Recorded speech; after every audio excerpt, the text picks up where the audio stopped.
It's very important to understand the differences between different cultures in order to manage people with diversity. There have been many studies of how culture relates to values in the workplace. Various factors have been defined by various psychologists and cultural anthropologists that provide dimensions for comparing cultures. The following are a few commonly used approaches to understand cultures. Number 1, the 6 questions approach.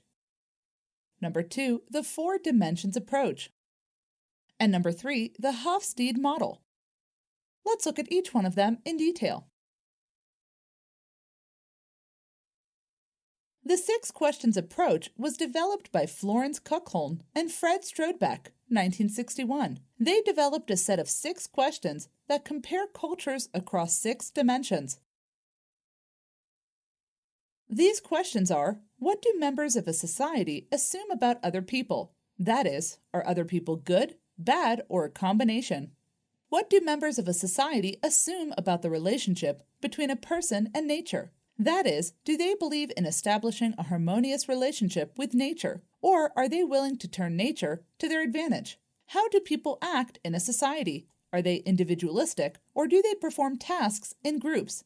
How are plans formulated and accomplished in a society? Is the status quo accepted, or is it challenged? Plans formed and implemented according to pre-established schedules. What is the conception of space in a society? How close do people stand to each other when communicating? What are the differences in terms of public and private space? What is the dominant temporal orientation of a society, past, present, or future?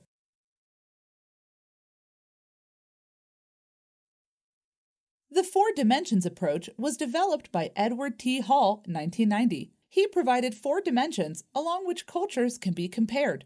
The 4 dimensions are the amount of information that needs to be transferred if a message is to be stated, the concept of space, which is similar to the earlier classification, Kluckhohn, the importance assigned to time and schedules, the speed of information flow between individuals and organizations.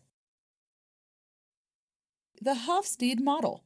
One of the most widely used frameworks for analyzing cultural differences is the model developed by the eminent cultural theorist Gert Hofstede. In this model, the differences in culture between countries have been plotted along 5 dimensions, which can be used as the basis for predicting the cultural differences between different countries.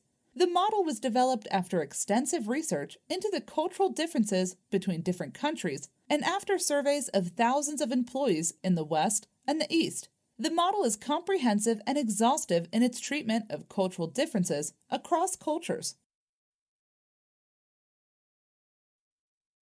Let me ask you a question. Which of the following is not one of the commonly used approaches to understand cultures?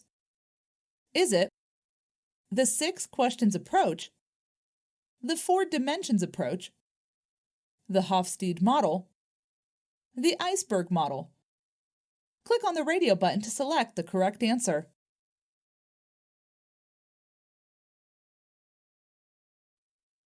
The Hofstede model. The 5 dimensions along which the cultural differences are plotted are power distance, masculinity versus femininity, individualism versus collectivism, long-term orientation versus short-term thinking, uncertainty avoidance. Let's look at each one of them in detail. Power distance. The first dimension of Hofstede model is power distance. Power distance measures the extent to which hierarchy dominates the work environment. In the US, the power distance is relatively small when compared to China, where the power distance is more because of the hierarchical nature of the Chinese society. Masculinity versus femininity. This dimension measures which of the 2 genders dominates the work environment. Hence, it's been found that the masculine traits predominate in India and China as compared to the US and UK, as the cultures in the former countries tend towards patriarchy. Individualism versus collectivism. The third dimension yields the result that employees in the West would be highly individualistic as compared to the employees in the East, who subscribe to the group instead of to the individual. long-term orientation versus short-term thinking. The fourth dimension is likewise different in the US and the UK, where the emphasis is on getting the short-term results, whereas in China and India, there is a tendency to look ahead into the future. Uncertainty avoidance. The fifth dimension refers to the structured work environment, which in the West would be oriented towards specific and measurable goals and objectives, whereas out-of-the-box thinking is prevalent in the East.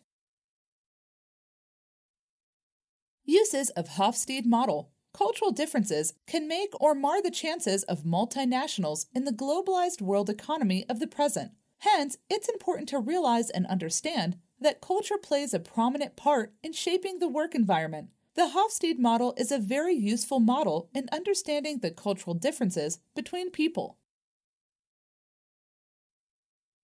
The Hofstede model is useful for expatriate managers who, when they work in a different culture, find it easy to understand the cultural differences in the work environment. Using this model, the expatriate managers can be trained to adjust to different cultures. For an example, it's common in the East, China and India, to be hierarchical in the organizational structure, where the position and status of the employee matters a lot. Given the fact that in the West, these are important but not to the extent that they are in the East, expatriate managers can learn to negotiate cultural differences using this model. Another important aspect is that culturally, China and India are male-dominated, which is different from the US and the UK, where gender equality is prevalent. Hence, the expatriate managers can likewise adjust to the East when they work using this model. Finally, the ideal solution for expatriate managers to adjust to the local cultures is to adopt a global approach. This approach is helpful as it combines a global outlook with a local approach. This means that multinationals can adapt themselves to the local cultures and at the same time do not lose focus on their global vision. This is the most important learning that the Hofstede model and the other models of culture provide to expatriate managers. Let me ask you a question. Which of the following dimensions of Hofstede model measures the extent to which hierarchy dominates the work environment? Is it masculinity versus femininity, power distance, uncertainty avoidance, individualism versus collectivism? Click on the radio button to select the correct answer.